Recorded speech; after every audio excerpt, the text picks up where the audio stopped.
Igreja Cristo é Vida, a sua cidade refúgio.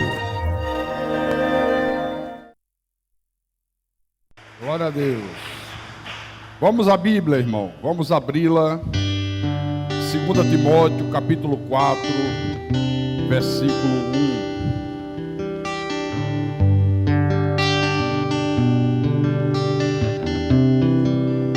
O tema da mensagem é: a Igreja de Jesus tem a função de apacentar as ovelhas, não de prover entretenimento para os bodes. A Igreja de Jesus tem a função de apacentar as ovelhas e não de prover entretenimento para os bodes. 2 Timóteo capítulo 4, versículo 1. Timóteo era um jovem pastor de uma igreja em Éfeso. E Paulo escreve essa epístola a Timóteo e diz: conjuro-te perante Deus e Cristo Jesus, que há de julgar vivos e mortos pela sua manifestação e pelo seu reino. Prega a palavra, insta, quer seja oportuno, quer não, corrige, repreende, exorta com toda longanimidade e doutrina, pois haverá tempo em que não suportarão a sã doutrina. Pelo contrário, cercar-se-ão de mestres segundo as suas próprias cobiças, como que sentindo coceira nos ouvidos, e se recusarão a dar ouvidos à verdade, entregando-se às fábulas. Tu, porém, sê sóbrio em todas as coisas, suporta as aflições, faz o trabalho de um evangelista, cumpre cabalmente o teu ministério.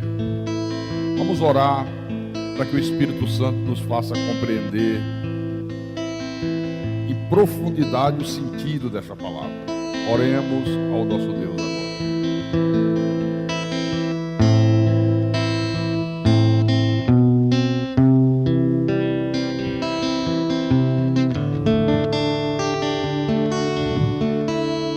Senhor nosso Deus e eterno Pai, aqui estamos nós, o teu povo, as tuas ovelhas, reunidos nesse santuário, para louvar o teu nome, adorar o Senhor, ouvir a tua voz, receber o alimento do nosso espírito, o alimento da alma, crescer na graça e no conhecimento de Jesus, nos fortalecermos espiritualmente, para que possamos viver a nossa vida como o Senhor quer que nós a vivamos, para que tenhamos como viver nesse mundo cruel, como sal da terra e como luz do mundo. Por isso, temos uma ansiedade, meu Deus, de ouvir a tua voz. Temos uma ansiedade de sermos ensinados pelo teu Espírito Santo. Fala a tua igreja nessa noite, fala ao teu povo, aqueles que se dispuseram a serem obedientes ao teu mandamento, de não deixar de congregar, aqueles que mesmo depois de um dia estafante de trabalho, deram prioridades à obediência. Nós poderíamos estar em nossas casas, talvez deitado no sofá da sala, assistindo uma televisão, talvez conversando com amigos, com vizinhos, mas estamos aqui, porque isso aqui é que nos deleita, isso aqui é que preenche o nosso interior, isso aqui é que nos enche de regozijo. Que nessa noite, meu Deus, o Senhor possa me usar como teu servo, como teu pastor. Não repare as minhas falhas, não leve em consideração os meus pecados, mas leve em consideração o quanto eu te amo, o quanto eu me esforço para viver uma vida reta diante de ti, o quanto eu tenho o zelo de Deus pela tua igreja, pelo teu povo. Inspira-me, capacita-me, para que eu possa anunciar as boas novas do reino em nome de Jesus. E eu te peço assim, porque a minha suficiência vem de ti, ó Deus, em nome de Jesus, em nome do Senhor, e que todos que creem digam amém e amém. Diga graças a Deus. Meus irmãos amados, minhas irmãs em Cristo, desde que a igreja foi estabelecida, desde que a igreja foi fundada, desde que ela teve o seu início, a função da verdadeira igreja de Jesus sempre foi essa aqui que Paulo diz a Timóteo, ó, pregar a palavra. Essa é a função da igreja, apacentar as ovelhas. O que é que significa apacentar? Apacentar é cuidar, zelar, defender, proteger, ensinar, uma série de coisas. Agora, pregar a palavra com autoridade, pregar a palavra com verdade, exortar a igreja, ter zelo de Deus pela igreja, como Paulo tinha. Agora, pregar a palavra não é o pastor ficar contando histórias bíblicas, não é abrir o livro sagrado de Mateus, Marcos, Lucas e João, escolher um dos milagres que Jesus realizou, contar aquele milagre para a igreja e dizer, olha, eu ouvi a palavra de Deus. Não, você ouviu o relato de uma história bíblica. Você não ouviu a palavra de Deus. Pregar a palavra não é apenas ler um versículo e depois usar tudo quanto é argumento humano em cima daquele versículo. Isso não é pregar a palavra. A verdadeira pregação da palavra é a que essa igreja aqui faz. Quando a palavra é pregada com verdade, ela explica a doutrina e ela faz uma aplicação prática da doutrina bíblica. Se fugir disso não é pregação, é discurso religioso, é aquilo que Paulo diz, fábulas de velhas caducas, é ensinos de demônios, é doutrinas de homens. Por isso que o tema da mensagem é, a função da igreja de Jesus é apacentar as ovelhas, não prover entretenimento para os bodes. Ora, qual foi a grande sacada de Satanás? O diabo, sabendo disso aqui, e ele sabe muito bem, ele logo cuidou de fundar uma falsa igreja, que vivesse exatamente o contrário disso. Uma igreja que não prega a palavra, mas que conta apenas histórias bíblicas. Você vai na maioria das denominações, preste atenção se não é assim. Muitos de vocês vieram de denominações. Quando você estiver ouvindo um programa de rádio evangélico, uma televisão, veja se não é assim. Vamos abrir a Bíblia, ou é em Mateus, ou é em Marcos, ou é em Lucas, ou é em João. Aí conta um milagre, Jesus curou o cego, Jesus purificou 10 leprosos, Jesus multiplicou pães e peixes, Jesus transformou água em vinho. Sim, milagres maravilhosos do nosso Deus, que nós cremos, que nos enche de regozijo na alma, mas isso não é pregar a palavra, isso é contar histórias. Uma igreja, irmãos, cuja finalidade é apenas prover entretenimentos, não é a igreja de Jesus, porque a ovelha de Jesus, ela não quer entretenimento, a ovelha de Jesus, ela quer ser apacentada, ela quer ouvir a palavra, ela quer ouvir exortação, ela quer ser ensinada em profundidade. Então, prover entretenimento para aqueles que não querem nada com o evangelho, isso é coisa de falsa igreja. Por isso que Satanás criou seus próprios ministros e fez dos seus ministros uma imitação barata do verdadeiro ministro de Cristo. É só você olhar aí fora que você vai ver isso. Ele fez uma mistura diabólica. Ele pegou 1% de verdade, os milagres são verdadeiros, e misturou com 99% de mentiras, 99% de coisas frívolas, de doutrinas de homens, de fábulas, de heresias destruidoras. Fez uma mistura e jogou, que é o falso evangelho, que nós conhecemos tão bem. Mas você vê, a coisa foi feita com tanta dissimulação, Carlos Augusto, que no início, quando as pessoas começaram a ter uma reação contrária a isso, dizer, não, isso não é igreja, Isso não é função da igreja. Não é isso que eu quero, não é isso que eu desejo. O que os ministros de Satanás logo trataram de dizer? Não, fica calmo, irmão. Isso aqui que a gente faz é apenas uma astúcia para atrair o povo. É apenas uma astúcia que a gente faz, sabe? Para atrair os incrédulos. Os incrédulos gostam disso. Quem já ouviu essa desculpa? Já ouviu? Já ouviram? Já ouviram? Eu já ouvi muitas vezes. Então a falsa igreja, ela está provendo entretenimento para os bodes. Ela está provendo entretenimento para aqueles que não querem nada com Deus, não querem nada com a palavra. Eles querem algo que satisfaça seu ego. Ela está proporcionando divertimento àquelas pessoas que não têm nenhum prazer no evangelho, não têm nenhum prazer em obedecer a palavra, não nascem de novo, não mostram frutos de ser nova criatura, não mostram nada. Aí provei, pastor, você poderia dizer que tipo de entretenimento a igreja falsa provê? Por exemplo, corrente de libertação. Eu lembro que uma ocasião, na maldita seita universal, o líder da Universal deu uma ideia, disse, olha, eu tive uma inspiração que vai arrebentar. Arrebentar é atrair multidões e arrecadar muito dinheiro. É a tradução de arrebentar. Vai arrebentar. Aí qual foi a ideia? Eles vão fazer a campanha do trono de Deus. Olha que infâmia. O trono de Deus. Aí o que era o trono de Deus? Pegava-se uma poltrona, colocava como se fosse aqui nesse lugar, cobria com um tecido dourado, fazia 4 suportes assim, aí cobria com aquele negócio que bota para o bebê proteger da muriçoca, como é que chama?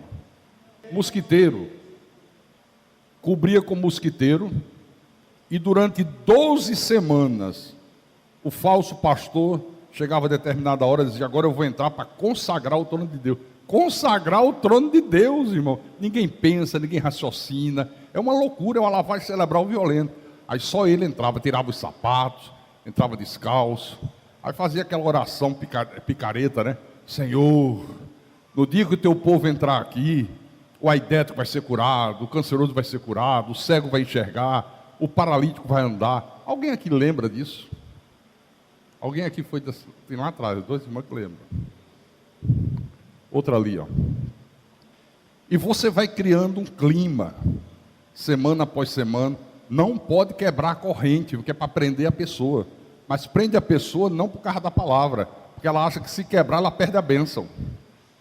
Ela não vai ali com assiduidade, porque ela quer ouvir a palavra, porque ela é fiel, porque ela é obediente. Não, porque coloca na cabeça dela que se quebrar a tal de corrente, perde a bênção. Deus não abençoa. Aí quando chega na 12ª semana, aí vem o golpe maior. Agora é o seguinte, semana que vem você vai entrar. Agora você vai trazer a melhor oferta que você tenha. Não pode trazer qualquer oferta. Venda uma joia, venda um objeto de casa, pega o dinheiro da poupança, saque teu fundo de garantia, faça qualquer negócio, mas traga uma oferta que demonstre a tua fé. Aí as pessoas, coitadinha, olha o que você precisa, Deus vai conceder. Você já imaginou uma pessoa com câncer, o que ela é capaz de fazer? Acreditando que Deus vai curá-la do câncer, por causa daquilo que ela vai fazer.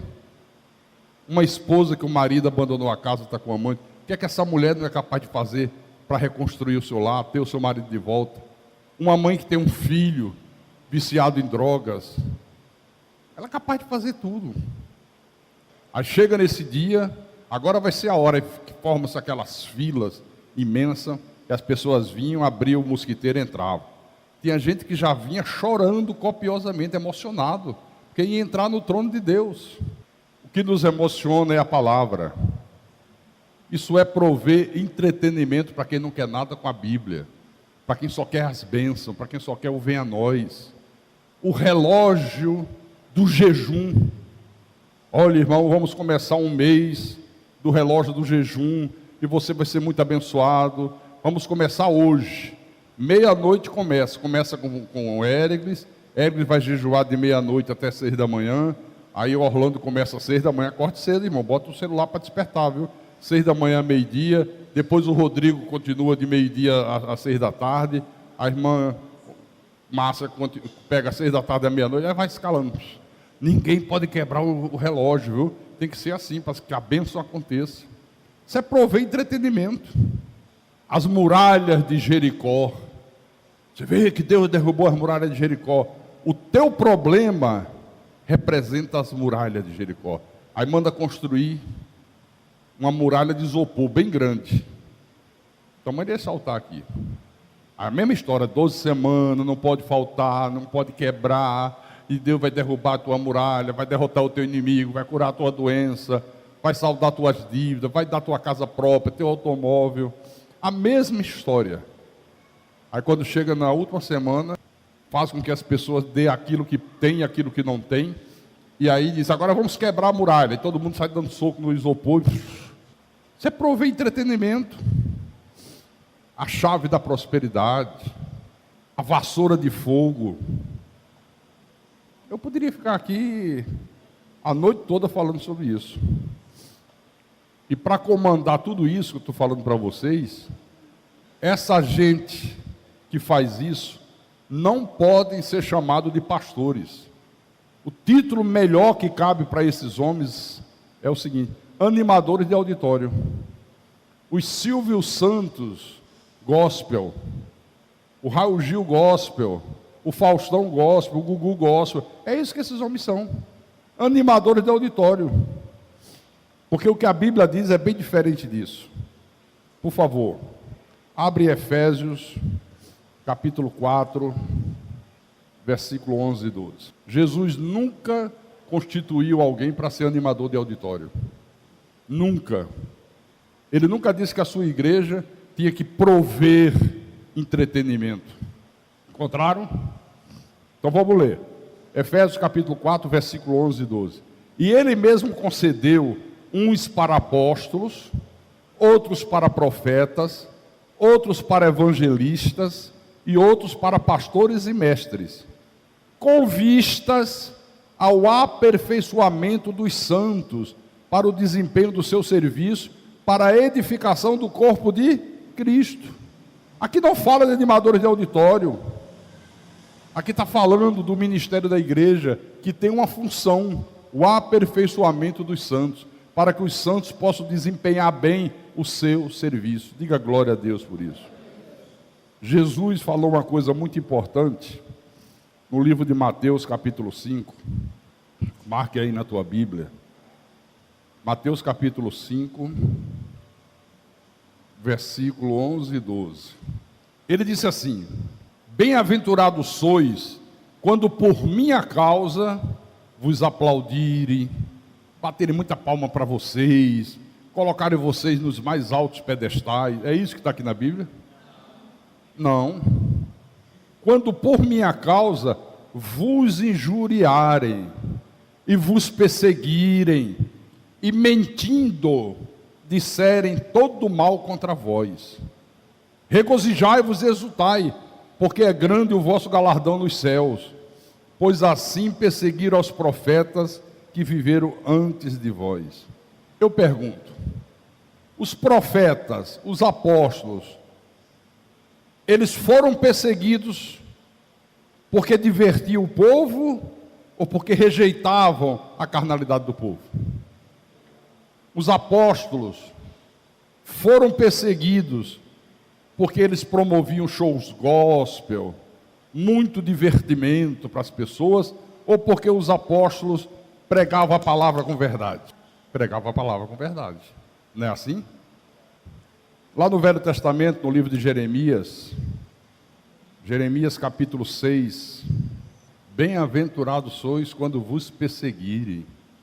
Vocês são felizes quando acontecer isso, por minha causa, por causa dele, por você viver a palavra, por você ter zelo pela palavra, por você ser obediente à palavra. Então, Jeremias capítulo 6, versículo 10 em diante. Assim diz o Senhor dos Exércitos: diligentemente se rebuscarão os resíduos de Israel como uma vinha. Vai metendo a mão como vindimador por entre os sarmentos. A quem falarei e testemunharei para que ouçam? Eis que os seus ouvidos estão incircuncisos e não podem ouvir. Eis que a palavra do Senhor é para eles coisa vergonhosa, não gostam dela. Olha, 90% dessas multidões que superlotam os templos não gostam da palavra do Senhor. Eles gostam dos milagres. Eles gostam de uma mensagem que prometa riqueza, prometa prosperidade, prometa sucesso, mas da palavra do Senhor eles não gostam. Regozijai-vos quando vos perseguirem. Quem é que gosta disso? Só quem é de Deus. Quem não é de Deus, não, negócio de perseguir. Eu quero é viver os benefícios de Deus. Eu quero desfrutar de uma vida de benesse. Aí versículo 11. Pelo que estou cheio da ira do Senhor, estou cansado de a conter, derramá-la-ei sobre as crianças pelas ruas e nas reuniões de todos os jovens, porque até o marido com a mulher serão presos e o velho com o decrépito. As suas casas passarão a outrem, os campos e também as mulheres, porque estenderei a mão contra os habitantes dessa terra, diz o Senhor. Porque desde o menor deles até o maior, cada um se dará ganância, e tanto o profeta como o sacerdote usam de falsidade, curam superficialmente a ferida do meu povo, dizendo: paz, paz, quando não há paz. Serão envergonhados, porque comete abominação, sem sentir por isso vergonha, nem sabe que coisa é envergonhar-se. Portanto, cairão com os que caem, quando Deus castigar, tropeçarão, diz o Senhor. Deixa eu fazer uma pergunta para você.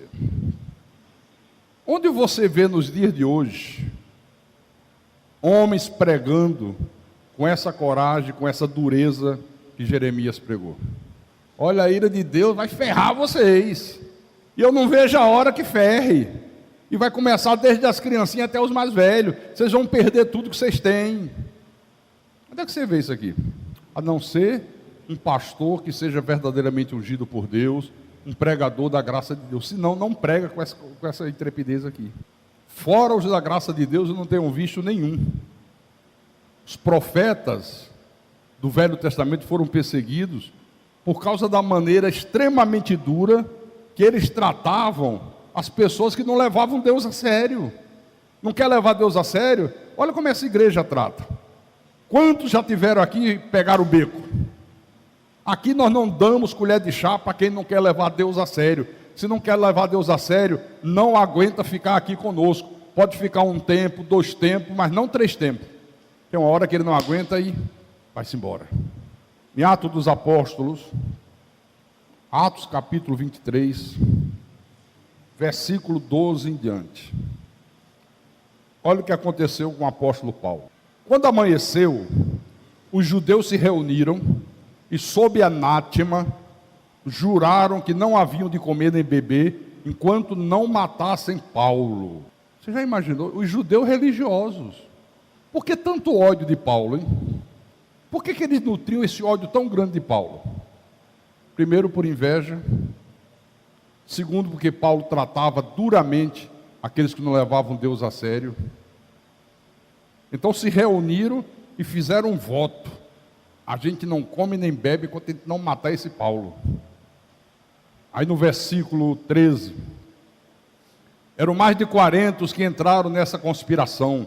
Estes, indo ter com os principais sacerdotes e os anciãos, disseram: juramos sob pena de anátema não comer coisa alguma enquanto não matarmos Paulo. Agora, pois, notifica ao comandante, juntamente com o sinédrio, que apresente Paulo a vocês, como se vocês estivessem para investigar mais profundamente o problema de Paulo. E nós, antes que ele chegue, estaremos prontos para assassiná-lo. Mas o filho da irmã de Paulo, tendo ouvido a trama, entrou na fortaleza e de tudo avisou a Paulo. Por que tanto ódio contra Paulo? Será que esse ódio era porque Paulo ensinava o povo a fazer corrente? Era porque Paulo ensinava o povo a dar todo o seu dinheiro numa fogueira santa de Israel? Será que esse ódio era porque Paulo fazia show gospel? Por que era esse ódio? Por causa do evangelho da graça de Deus que Paulo pregava, que é o que nós pregamos. Aí eles tinham um verdadeiro ódio de Paulo, a ponto de querer assassinar o apóstolo. Olha, meus irmãos, Jesus se compadeceu das multidões, se compadeceu. Ele chorou pelas multidões, chorou. Mas em nenhum momento do ministério terreno de Jesus, você vê ele procurando agradar as multidões com entretenimento. Em nenhum momento você vê isso aqui. Jesus nunca procurou atrair as multidões, dizendo: olha, povo de Israel, amanhã, terça-feira, eu vou estar em Jericó, distribuindo o óleo ungido de Cafarnaum. Quarta, eu vou estar em Cafarnaum, fazendo o culto das coisas impossíveis.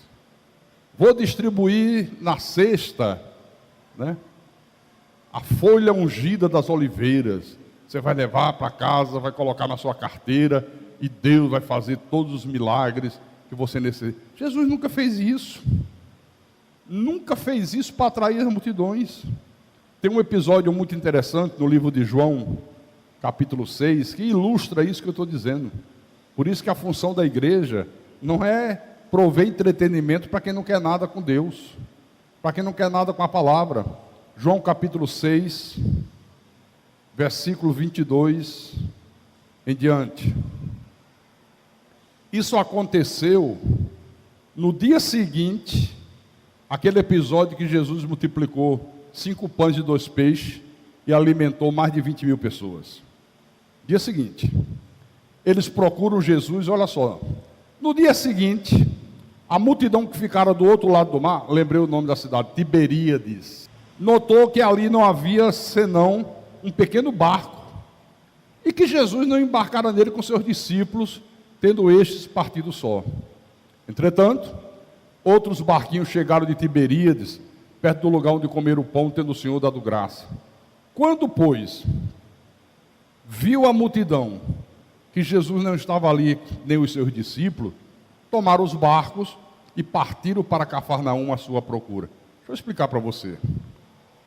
Tiberíades, uma cidadezinha, aí tem o mar da Galileia, aí você atravessa de Tiberíades para Cafarnaum. De hoje, em barcos modernos, a motor, você leva 40 minutos de travessia.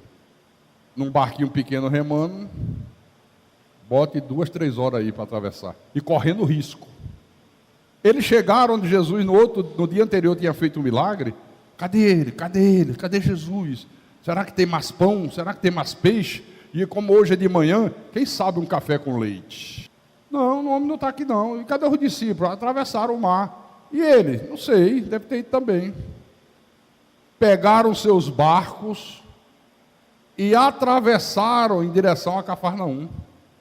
Ninguém reclamou de remar 2, 3 horas. Ninguém teve medo de no meio do mar vir uma tempestade, afundar e morrer todo mundo afogado. Ninguém reclamou do esforço que ia ser feito. Por quê? Porque eles esperavam uma recompensa, pão e peixe, e talvez alguma outra coisa. Olha o que aconteceu. Versículo 25. E tendo encontrado no outro lado do mar, lhe perguntaram: mestre, quando chegaste aqui? Quando é que o senhor chegou aqui? Estamos tão preocupados com o senhor, procuramos o senhor lá, não vi. Ficamos desesperados, atravessamos, olha quanta gente, olha quantos barquinhos, enfrentamos 3 horas remando. Quando é que o senhor chegou aqui? Qual era a resposta que eles esperavam de Jesus? Cheguei ainda há pouco, ou cheguei ontem à noite. Era a resposta que cabia aqui. Vamos ver a resposta de Jesus? Versículo 26. Jesus respondeu: em verdade vos digo, vós me procurais, não porque vistes sinais, mas porque comeste dos pães e vos fartastes. Vocês estão me procurando, não porque vocês viram em mim sinais messiânicos, não porque vocês me identificaram como o Salvador prometido, como o Messias, Não é por isso que vocês estão aqui, não. Vocês estão me procurando hoje porque vocês comeram pão e peixe ontem, encheram a barriguinha e vocês querem mais. Eram os discípulos do pão e do peixe. Que são esses discípulos que superlotam essas seitas pentecostais. Discípulos do pão e do peixe. Versículo 27. Aí Jesus diz: trabalhai, se esforcem, façam o que vocês fizeram, mas não pela comida que perece, mas pela que subsiste para a vida eterna, a qual o Filho do Homem vos dará, porque Deus o Pai o confirmou com o seu selo. Você vê, está vendo aqui, ó, uma multidão fingindo que eram discípulos dele, fingindo que criam nele, fingindo que estavam interessados nos ensinos dele, mas foram desmascarados pelo Senhor Jesus Cristo. Chegaste quando? Espera aí, não interessa quando eu cheguei. Interessa é que vocês estão me procurando, não porque vocês viram sinais messiânicos em mim, não porque vocês estejam interessados no meu ensino, na minha palavra. Vocês estão aqui porque vocês ontem comeram pão e peixe, encheram a barriguinha e vocês querem mais. Faça o que vocês fizeram, se esforcem como vocês se esforçaram, faça o sacrifício que vocês fizeram, não pela comida que subsiste, não para receber pão, peixe, emprego, dinheiro, carro, casa própria, mas pela que subsiste para a vida eterna, a qual o Filho do Homem vos dará.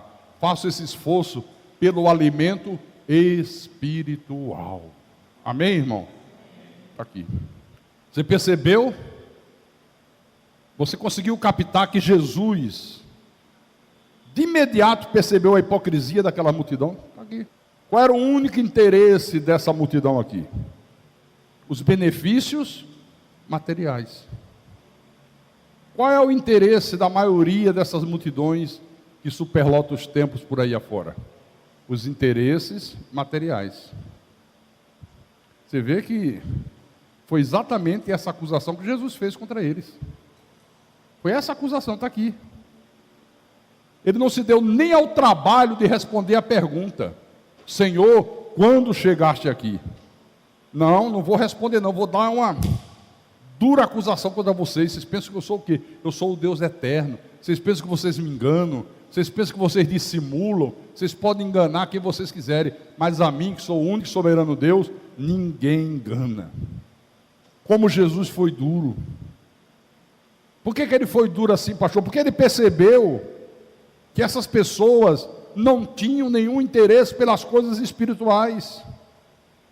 Será que não acontece hoje a mesma coisa com muita gente? Saia daqui, passe dessas seitas que estão aí fora, você vai ver que hoje está assim, ó, superlotada. Tem palavra? Não. O que atrai essas multidões para lá? As promessas de bens materiais, de cura, de libertação, de prosperidade, de poder, de sucesso, de conseguir casa própria, de ser curado do câncer, disso, daquilo. Está aqui a multidão. Você vê que aqui no versículo 27 foi mais duro ainda. Trabalhai não pela comida que perecem. Venham ao templo, não em busca de bens materiais, mas venham em busca do alimento do espírito, do alimento da alma, que esse nunca perece, esse é para a vida eterna. Está aqui, ó. Amém, irmãos? Essas multidões aqui eram pessoas simples, empregados, funcionários simples, que recebiam um mísero salário e trabalhavam duro para seus senhores, para seus patrões. No entanto, eles estavam dispostos, Carlos Augusto, a fazerem qualquer esforço para agradar o patrão, tanto que trabalhavam do início do dia até o cair da noite, trabalhavam duro, mas não estavam dispostos a fazer nenhum sacrifício em prol da vida espiritual deles. Não acontece a mesma coisa hoje? A pessoa trabalha, ganha um salário mísero. Ela diz: não, eu não posso faltar, é meu emprego. É pouco, mas é o que eu tenho. Está certo, ok. Não falta, mas não falta de jeito nenhum. Que hora você pega no trabalho? 7 horas. Você mora onde? Eu moro depois de onde o vento faz a curva. Não sei onde é que é, mas sei que já disseram que é algum lugar aí. E você sai que hora de casa? 4h30 eu tenho que acordar. 5 horas eu tenho que pegar o primeiro ônibus. Desço em tal lugar, pego o segundo. Desço no terminal tal, pego o terceiro. Nunca cheguei um dia atrasado. E quando se trata da igreja? Quantos que estão nessa hora em casa? Olha, hoje tem culto, mas eu estou tão cansado. Estou tão indisposto hoje. Deus entenda, quinta eu vou. Você vai para casa, é a maior cara de pau do mundo. Falta o culto com a maior simplicidade do mundo. Mas não falta o trabalho. Está aqui, ó. Aqui no versículo 65, Jesus prosseguiu e disse assim, a palavra diz assim: à vista disso, desse discurso duro, muitos dos seus discípulos o abandonaram e já não andavam com ele. Quando Jesus chamou a atenção dessa multidão sobre a importância deles darem valor às coisas espirituais, darem valor ao conhecimento da palavra, à obediência aos mandamentos, muitos lhe abandonaram e já não andavam com ele. Quantos já tiveram aqui? Não, o pastor é muito radical. Ele fica só batendo nessa tecla que não pode deixar de congregar. Às vezes me sinto até constrangido, porque eu falto tanto. No dia que eu vou, parece que ele quer falar comigo, parece que está mandando indireta. Olha essa história de guardar o dia do Senhor. Que exagero, basta um culto domingo, para que 2? Para que ir terça e quinta? Basta terça ou basta quinta? E chega uma hora que não aguento e pega o beco. Quer dizer que o importante é o conhecimento, o importante é a obediência? É sim. Muitos dos seus discípulos o abandonaram e já não andavam mais com ele. Há mais de 20 anos atrás, quando veio a revelação do Evangelho da Graça de Deus para o nosso ministério, lá em Recife, a igreja era hiperlotada, 3 cultos por dia, era uma seita. Igreja do Espírito Santo de Deus. Fazia tudo que a Universal faz. Superlotada. Na hora que veio a revelação da graça, eu digo, opa, acabou. A partir de hoje não tem mais óleo, não tem água ungida, não tem mais corrente, não tem mais fogueira santa, não tem mais nada, isso é do diabo, isso é do falso evangelho, isso não tem nada a ver com Deus. A partir de hoje nós vamos ouvir a palavra, a partir de hoje nós vamos obedecer a palavra, vamos trabalhar, vamos lutar pelo alimento espiritual, não pelo alimento que perece. Sabe o que aconteceu? 80% das pessoas foram embora. 80%. Não entendo nada do que ele está falando. Que coisa mais estranha vai ser isso agora, é? Parece que está falando grego, ou japonês, ou chinês. Um vinha, pastor, é verdade que não vai ter mais passe? Eu tenho passe, né? Bota a mão na cabeça, em nome de Jesus, o demônio que está nela sai. Eu digo, não. O demônio já saiu há 2000 anos atrás, minha querida. Como? O senhor está ficando maluco? Como é que o senhor fala uma coisa dessa contra o diabo? Não, mas eu estou fazendo graça, mas foi assim mesmo. Como é que o senhor fala uma coisa dessa contra o diabo? Mas minha querida, está aqui, não. Olha, eu gosto muito do senhor, sempre fiquei com o senhor. Nunca mais quero lhe ver ele na minha frente, o senhor é um falso profeta. 80% foram embora. Você nunca vê aqui na Bíblia Jesus chamando os apóstolos e dizendo, olha, eles não querem saber da Bíblia, eles não querem saber da palavra, eles não querem saber da verdade. Aí faz o seguinte, corram atrás dessa gente e ofereçam óleo ungido para eles. Corram atrás dele, diga que eu vou multiplicar mais pães e peixe. E agora eu vou dar mais, vou dar café com leite. Quem não gostar de café com leite, vai ter um achocolatado. Aí eles vão vir. Aí nós vamos ter multidões nos seguindo. Diga para eles que eu não vou mais pregar não vou mais ensinar não. Eu vou só orar para serem curados. Eu vou só fazer a oração da prosperidade. Você já viu isso aqui na Bíblia? Pedro, diz a essa gente que não quer saber de mim, que não quer saber do Evangelho, E aqui a coisa agora vai ser diferente. Eu agora vou orar para que eles fiquem ricos, para que eles tenham boas casas, para que eles tenham automóveis novos, para que eles se tornem empresários, para que eles se tornem pessoas famosas, para que eles vistam roupas de grife. Vai ter muito pão e muito peixe. Pedro, diga para eles que até os nossos hinos serão diferentes. Os nossos hinos vão falar de poder, de eu decreto, agora é só vitória. Diga para eles que vão ser hinos que vai mexer com as emoções, eles vão ficar emocionados, eles vão derramar lágrimas.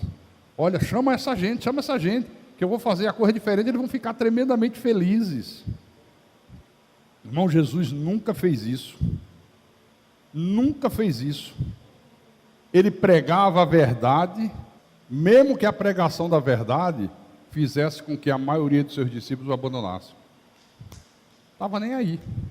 Ele dizia, são falsos discípulos. Você vê que a Bíblia é toda voltada para isso. João disse, eles se foram porque não eram dos nossos. Por isso a função da igreja, meu irmão, é apacentar as ovelhas.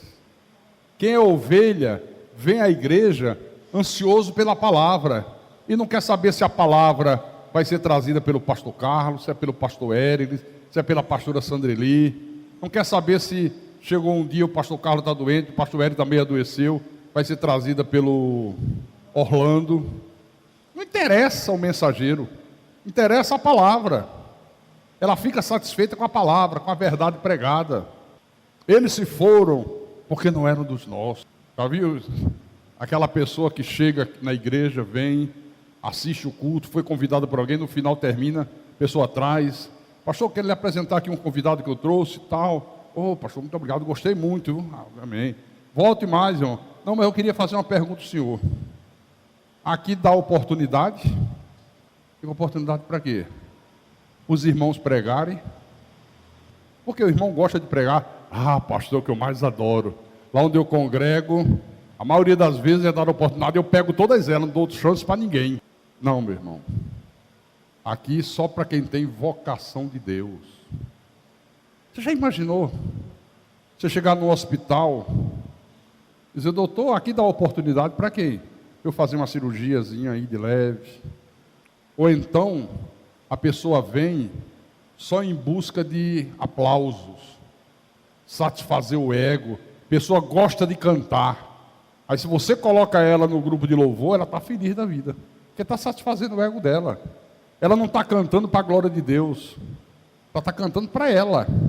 Ela se sente bem, sabe? Se você tirar ela, houver qualquer problema, vai embora. A pessoa participa de um coral, bota a pessoa que nunca foi maestro de nada como maestro, chama de maestro, nosso maestro. Cara, amanhã você dá uma exortada, pune. Vocês me procurais, não porque viste sinais, mas porque comeste do pão e do peixe e vos fartaste. Vocês permaneceram aqui enquanto estava satisfazendo o ego de vocês. Na hora que foi cortado, que o ego não satisfaz mais, vocês foram embora, primeira porta de cabaré religioso que aparecer, vocês entram. É como uma prostituta descarada. Qualquer porta que se abra de uma dessas casas suspeitas aí, elas entram. É duro, mas é verdade. Mateus capítulo 7, versículo 13. O Senhor Jesus disse, entrai pela porta estreita, larga é a porta, espaçoso o caminho que conduz para a perdição, e são muitos os que entram por ela. Porque estreita é a porta, e apertado o caminho que conduz para a vida, e são poucos os que acertam com ela. Quer dizer que a verdade da Bíblia é que o caminho que conduz para a perdição é cheio de gente ou tem pouca gente? Hã? Engraçado, né? Ele diz que aqui é o caminho da perdição. É verdade, ele diz que aqui é o caminho da perdição.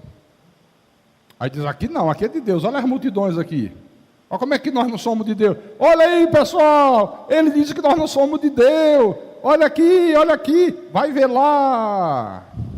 esse caminho largo, essa porta espaçosa, é o falso evangelho. São as mentiras espirituais. É o falso evangelho que não exige compromisso com Deus, não exige conhecimento da palavra, não exige nada da pessoa, nada vezes nada. Só exige uma coisa, que ela dê o dinheiro. Aí isso aí ele não abre mão. Dá o dinheiro, tem que dar. Ajoelhou, tem que rezar. Como é que o outro disse? Ou dá ou desce. Ou dá ou desce. Aí tem que dar. As compromissos com... Hein? Ou vai ou racha. Mas compromisso com Deus, não existe nada de ninguém. Não tem compromisso. O compromisso é com a bênção. Eu quero ser rico. Eu quero conquistar minha casa própria. Eu quero comprar meu automóvel. Eu vendo cachorro quente ali na esquina, mas eu queria ser dono da Sadia. Não, calma, meu irmão. Você vai ficar... Você crê que pode ser dono da Sadia? Creio. Vai nessa força, irmão. Agora todo dia tu traz o que tu vender de cachorro quente para cá, tá? É assim, irmão, que funciona. É dessa maneira que a coisa funciona. A igreja é para apacentar as ovelhas. Não é para prover entretenimento para quem não quer nada com a palavra. Não é para prover diversão para bode. Eu vou dizer uma coisa para vocês. Nós já fizemos teatrinho aqui. Eu sempre abri mão, mas nunca gostei. Nunca gostei. Estou sendo sincero. É porque às vezes faz tanta pressão, sabe? Que se você segurar uma coisa a ferro e fogo, aí fica sendo chato, antipático, não sei o quê, tererê, tarará. Nunca gostei. Sabe por quê? Nós não temos talento para isso. Amém? Não. É só por isso não. É porque a igreja não é para isso. Igreja não é para isso. Ah, pastor, mas é tão bom, pastor, um teatrinho de vez em quando. Tem teatro aqui em Fortaleza. Pega o jornal e vê lá, o dia que estiver passando uma boa peça, bons atores, né? Gente profissional, e vá que é bom. Escolha uma boa peça, vá assistir. Igreja não é para assistir teatro. Não é para assistir teatro. Pastor, meu filho não quer vir para cá porque ele já perguntou. O que é que tem para os jovens lá? Tem passeio, praia, sítio? Não, isso aí quem faz é o colégio. Olha, o colégio vai fazer um passeio para não sei para onde. Vai vir um feriado, vai levar os alunos para a praia. Não é igreja. Por isso que nós não temos essas coisas aqui. Se a pessoa se sente atraída para vir à igreja, se tiver essas coisas, ela não é ovelha, ela é cabrito. Porque a ovelha vem porque ela é atraída pela palavra, ela tem um desejo, ela tem uma vontade de ouvir a Bíblia, de ouvir Deus falar, ela sente falta, se ela falta um culto, ela fica sentindo um vazio dentro dela, uma agonia dentro dela, acaba o culto de terça, ela já está doida que chegue quinta, chega quinta-feira de manhã, ela já está, tomara que chegue logo à noite, está no trabalho, puxa, hoje é maravilhoso, o que é? Vai para onde? Para a igreja. Aí você fica tão feliz porque vai para a igreja, eu fico. Você não fica feliz quando vai beber cachaça? É. Eu fico feliz quando eu vou para a igreja. Fica aquela ansiedade, aquela coisa, aquela vontade, sabe? Amém, irmãos? Amém? E quem tem ouvidos para ouvir, que ouça o que o Espírito falou à igreja nessa noite, em nome de Jesus e para a glória de Deus.